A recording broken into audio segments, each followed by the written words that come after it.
జగన్ తీరును తీవ్రంగా తప్పుబట్టిన టీడీపీ జిల్లా అధ్యక్షుడు కిమిడి నాగార్జున రప్పా నరకేస్తామని పీకే ప్రకటనలో పట్టే యువకుడిని ఖండించకుండా సమర్థించడం నాయకత్వానికి తగదంటూ విమర్శలు గుప్పించారు. జగన్ కు పార్టీ నడిపే అర్హత ఉందా, యువతకు ఇచ్చే సందేశం ఇదేనా అని నిలదీశారు. జగన్ తన వ్యాఖ్యలపై క్షమాపణ చెప్పాలని డిమాండ్ చేశారు.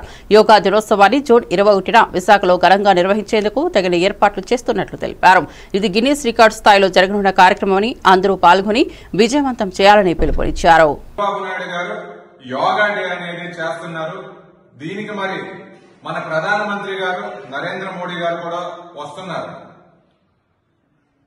ఈ కార్యక్రమం విశాఖపట్నంలో చేస్తున్నాం. Guinness book of world records reach అయ్యేలాగా ఈ కార్యక్రమం జరగబోతా ఉంది. కాబట్టి రేపు అనగా 21వ తారీఖున అందరూ కూడా యోగా చేసి Guinness book of world records లోకి మీ పేరు కూడా వెళ్లాలి అని చెప్పి ఈ సందర్భంగా నేను కోరుకుంటున్నాను.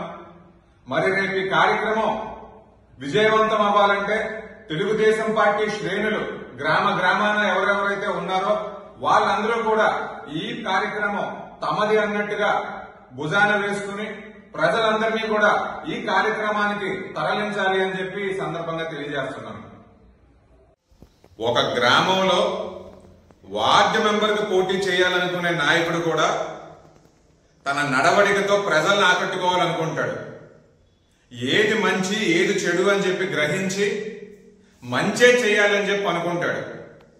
కానీ మన మాజీ ముఖ్యమంత్రి జగన్మోహన్ రెడ్డి గారి తీరు చూస్తే చాలా అధ్వానంగా ఉంది.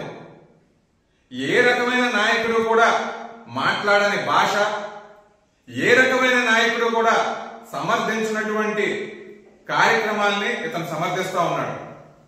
ఒక సైకో యువకుడు ఎవరో జాతరలో నరికినట్టు రపా పీకలు నరుకుతామని చెప్తే దాన్ని ఖండించాల్సింది పోయి దాన్ని సమర్థిస్తారా జగన్మోహన్ రెడ్డి గారు? ఇది ఏమి నైతికత?